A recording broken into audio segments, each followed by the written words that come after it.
This is 5 on your side at 4. Focused on you.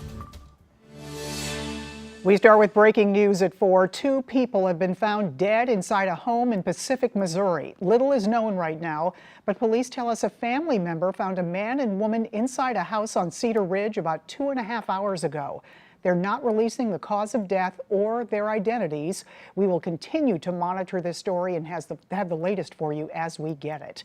We are also watching the weather. Let's take a live look at downtown St. Louis from the Metro East. The rain, that is the Kirkwood Farmers Market. The rain has returned and it's expected to last all night and most of tomorrow. Good evening, thanks for being here. I'm Kay Quinn. You may hear some thunder. Some areas could see up to an inch of rain.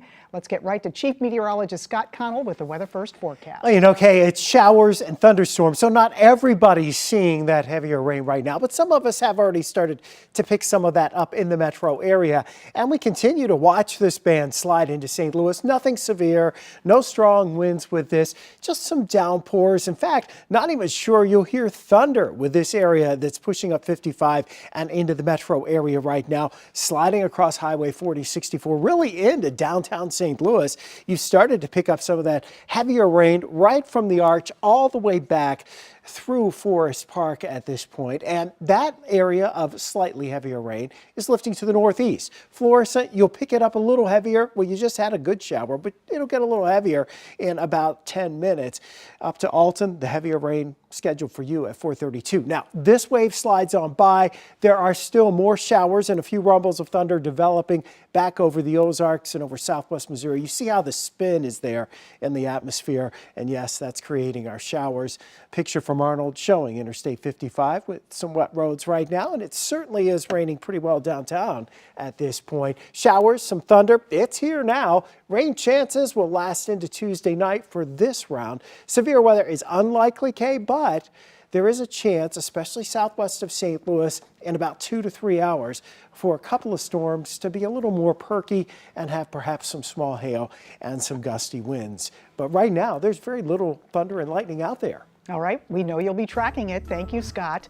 New details are emerging about a weekend shooting at the MetroLink stop at DeBoliver and Forest Park. It left a woman dead and a teenage girl in custody. 5 on your side's Holden Kerwicki joins us outside the St. Louis Police headquarters with the latest on the investigation. Holden?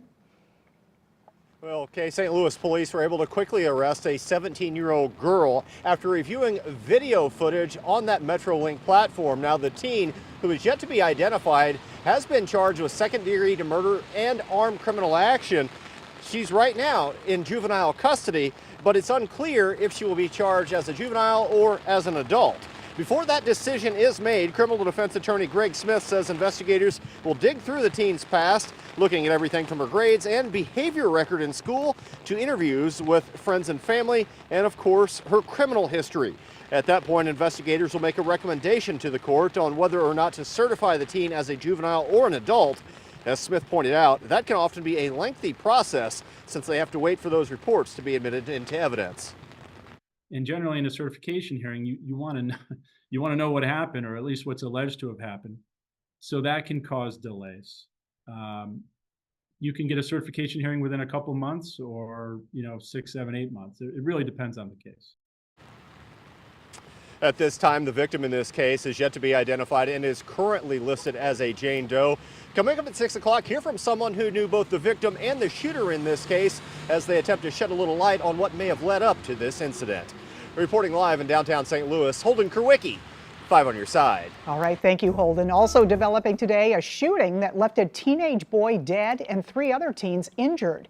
Police responded to an apartment complex on Tole Lane in Riverview last night and found the victims. The 3 injured teens were taken to a hospital. What led to the shooting is unknown. Police haven't made any arrests. A body pulled from the Mississippi River last week has been identified. Workers from a mining company in St. Genevieve County pulled the body of Darius Moore from the river on May 1st. The Sheriff's Department says the cause of death isn't known, but investigators don't believe it's suspicious. We're told Moore is from the St. Louis area. I look at it, all of you, most of you are in your 20s and you're still figuring out who you are. And I don't really think any of us finds out who we are until we leave our family unit. We are proud to... That's actress Jennifer Coolidge giving the commencement address at Washington University's graduation ceremony today. 3,400 graduates walked the stage during the school's 163rd commencement at Francis Olympic Field. Coolidge received an honorary Doctor of Fine Arts degree before speaking. Watch you, you can't hide! Watch you, you can't hide! Outside the stadium, pro-Palestinian protesters could be heard chanting against the war in the Middle East. They didn't cause any disruption, but police were on hand to keep the peace. Earlier this month, police arrested 100 people during a much larger protest on campus. The man who became known as Donald Trump's fixer takes the stand in Trump's corruption trial. Michael Cohen is the key witness for the prosecution and is expected to connect the many dots in the case. As NBC's Alice Barr reports, Cohen testified he only followed his boss's orders. The first criminal trial of former President Trump reaching a crescendo today with testimony from the prosecution's central witness, ex-Trump attorney Michael Cohen. Cohen, once Mr. Trump's fixer and fierce defender, now the linchpin in the prosecution's case, laying out how he says that at Trump's direction and for his benefit, Cohen paid former adult film star Stormy Daniels to stay silent about an alleged affair with Mr. Trump, all claims the former president denies. I'm innocent.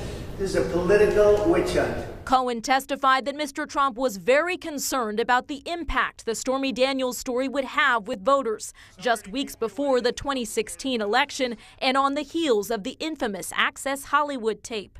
Cohen saying that Trump told him, quote, just take care of it, and that the former president said, quote, women will hate me, guys will think it's cool, but this is going to be a disaster for the campaign. Michael Cohen is the first witness who really is able to put Donald Trump in the room over and over again. But Michael Cohen is also a problematic witness. He was convicted for campaign finance violations and lying to Congress and served time for federal charges related to the Daniels payments. The Trump legal team argues Cohen is obsessed with retribution against his former boss and cannot be believed. His testimony, though, backed by evidence documenting how former President Trump paid Cohen back with invoices and checks labeled legal expenses. We paid a lawyer a legal expense.